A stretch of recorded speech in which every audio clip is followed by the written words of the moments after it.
I'd love to hear more about the weirdness of Ricco 2, please. Okay, how about this guy? The self-proclaimed Big Daddy of blooper surfing. How about the name Blooper Surfing Safari? Safari is defined as the caravan and equipment of a hunting expedition, especially in Eastern Africa. Yeah, that's pretty weird, because I really don't see the resemblance. There are 3 different levels that revolve around this blooper surfing mechanic. Ricco Harbor Episode 2, Episode 6, and my absolute favorite level, Ricco 2, again! In the first Ricco 2, you get a shine sprite for completing this obstacle course in under 45 seconds. This gives you access to the bonus second shine, where you complete the course again in under 40 seconds. Many people probably never knew about this time limit.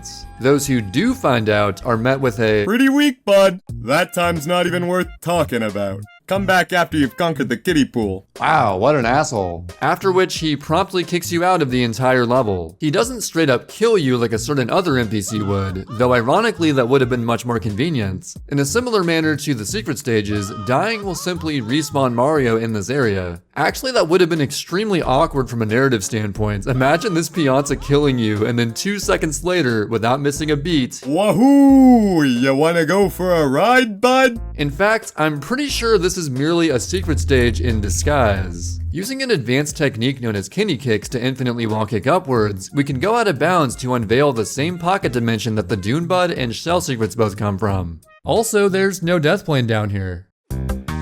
I guarantee that the majority of people doing a blind playthrough will get the completely wrong idea of which blooper color is the best. The yellow blooper's in the middle, so you'll probably try that first. Compliments to the game design here, this short segment where you travel to the blooper surfing course is kinda genius. You're given the complete freedom to get a handle on the controls and inevitably discover that crashing is bad and you should probably avoid it.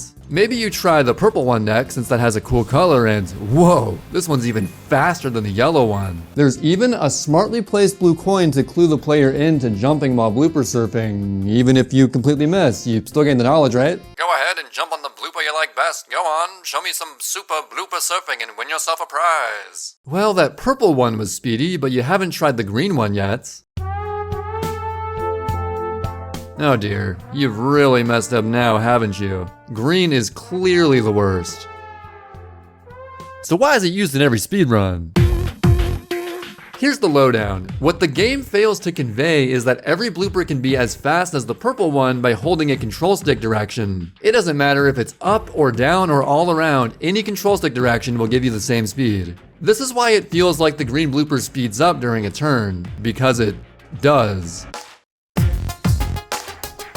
Reason 1, turning radius. Most players will gravitate towards yellow because while purple is clearly fast, every turn is like trying to steer an entire cruise ship. Green's turning radius by comparison is about half the size. Reason 2 is land speed. This one could be a developer oversight. When skidding across land, yellow and purple both have the same speed, but for some reason, green is considerably faster. This means that the green blooper can literally travel faster on land than it does by default in the water. Reason 3, death. Prevention. Hitting an object, even at the default speed, will instantly kill you, unless you chose the lean, mean green machine. Yeah, you can just freely run into whatever you want all day long, so long as you don't touch that control stick. Side note, you can also run into objects with the yellow blooper, but even the slightest control stick tap can kill you. The horror! Ricco 2 is home to some of the earliest recorded SMS speedruns, period. Like I mentioned in my Piantas in Need video, this is due to the mere existence of an in-game timer. Back in 2005, the record started off surprisingly strong with Pack Attack's 23.52. After hugging the first 2 corners and going between these cones, he performs a precise jump onto this concrete to the right. Rather than turning right again and following the intended route, he instead takes a left. He then jumps over this wall, which cuts out about half of the course, then hugs the final corner as closely as possible. There's actually a very good reason he didn't immediately jump over this wall. There are 3 distinct checkpoints the player must interact with for the timer to stop. They're only active once you talk to this Pianta, so even though it's possible to avoid him with an immediate hover, the course cannot be completed. The timer starts once you exit the 0th checkpoint, which encompasses the area between the starting line and the finish line. The player is then required to touch the other 2 checkpoints before going back to the beginning to stop the timer. In the speedrun route, you have to touch the corner of this checkpoint before you're free to jump over the central wall. The other checkpoint is already on the way, located in this area before the finish line. Fun fact, up until this tweet from Nokidoki in late 2021, we didn't actually know the precise location of these checkpoints, and we sort of just got a feel for it.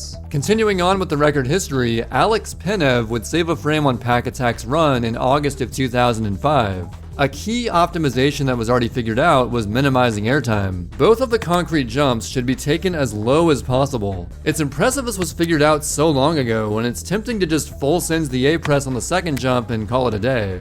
Penev's time would stand for a few more years until Christopher Costley would achieve a 23.42 in October of 2009. I'm only showing a screenshot because of the seizure-tastic recording quality, but this gets a pass in the pre-2010 era. And yep, that's still the record. While using a blooper anyway.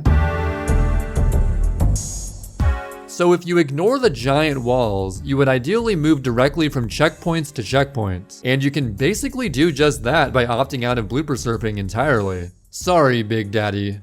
And whoever the hell you are. Remember, the timer doesn't require that you touch a blooper, only that you exit the 0th checkpoint, whether that's from the intended side, or the back side, or most importantly, the side side. The blooperless route was performed as far back as 2011, but it was many years before it saw any use in full game speedruns. Primarily because people were generally worse at the game, but you also have to factor in the rest of the real-time movements. With enough practice, it's easy to consistently get a respectable in-game time of 24 seconds using the blooper, especially by going to the left of these cones to make the setup for the first ledge jump a whole lot safer. With early 2010s level movements, people were likely to lose time on average by having to initially climb this tall ledge. Sure, we could get better in-game times, but looking at the big picture, we were losing real time.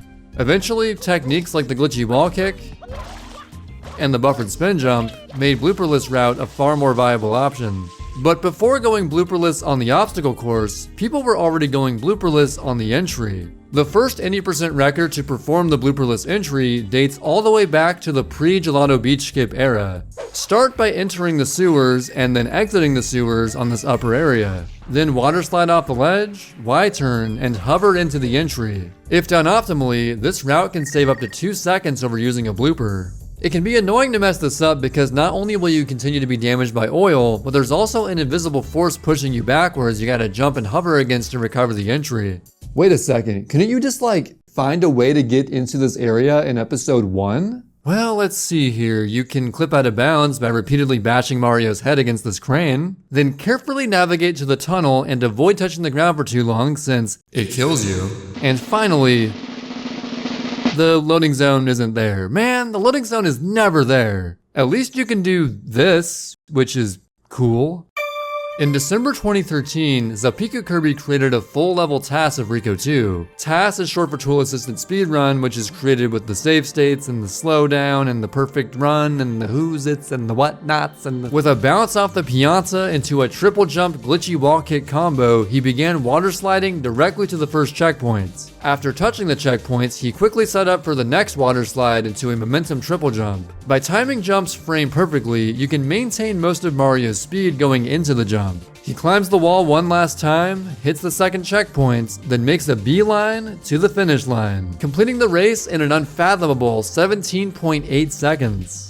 There were a handful of notable blooperless ILs in the following years, but it wasn't until 2016 people would begin to attempt it in full game speedruns. Bouncy Boy's 1:16:36 any % run was the first world record to use this strategy. For some reason, the surface of this upper area is particularly difficult to initiate hover slides on. This was especially apparent before spray hover slides became the norm. A few months later, Bouncy Boy would discover some optimizations that seem really obvious in retrospect, but somehow no one thought of them. He made a minor change with a momentum double jump rather than a water slide to the first checkpoint. The major change was a momentum spin jump off this ledge to climb the wall far more quickly. I think this was overlooked so long because we assumed the checkpoint trigger was much further this way than it actually was, but no one actually tested it. Bouncy Boy's findings inspired Zelpikukirby to update the old TAS. This update really showcased how much faster the momentum spin jump can make this level, saving over 1.5 seconds with a final time of 16.19. Sub 17 times were achieved as early as December 2016, starting with a 16.84 from Fech. Something noteworthy about this run is how closely he hugs this wall. Even though the corner of this checkpoint extends out to here, it's beneficial to start your water slide closer to the wall to carry more speed into the momentum triple jump.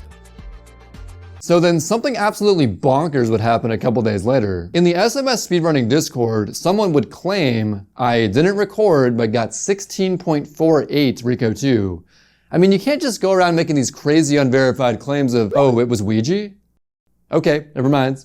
I believe it. While rather unfortunate this time wasn't recorded, Nindide would achieve a highly respectable 16.55 right before the turn of 2017. Over the years, this time would slowly whittle down, whittle by whittle, until November 2021 when Found Your Gun would achieve a 16.18 and become the first person to surpass the 2016 task. Can we just take a moment to appreciate the sheer largeness of this area? This is easily the largest flat surface in the entire game, and you're never meant to go up here, but it's here. It feels strange exploring this massive area along with its various obstacles. I always knew that these blocks were from the Pinna6 secret, but never realized how insanely stretched out they are. This was the area where I discovered that bloopers share some DNA with the green shells from Mario 64. Both can be used to gain unlimited speed by using steep slopes. Only problem is there's no way to get a blooper up here without position codes, but I just think it's kinda neat. Remarkably, the 16.18 from Found Your Gun wouldn't quite be the end of this level's history.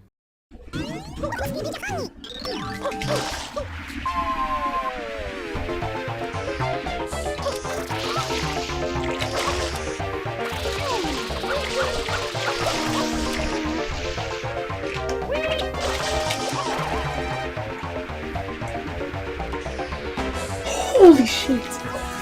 Dude. Fuck. No fucking way. A sub 16 time is theoretically possible, as seen in the current 120 Shines task, but pushing this level further is insanely difficult for one major reason.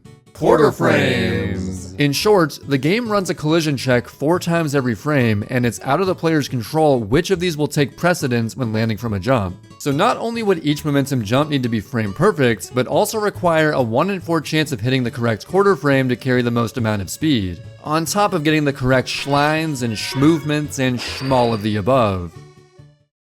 And just when you thought Zelpikukirby couldn't stop being the MVP, he released a brand new Blooperful task with quarter frame manipulation and a clipping technique that is very much task only.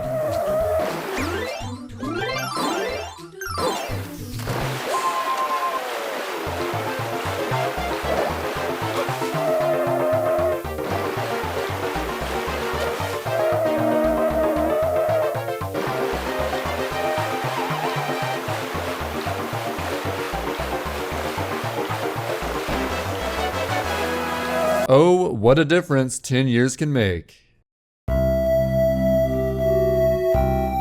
Well, that's going to be all for me today, but don't worry, there's even more blooper surfing knowledge to be had in my next video about Ricco Harbor episode 6. Peace. Special thanks to KO for his Pianta voice and my patrons over on Patreon.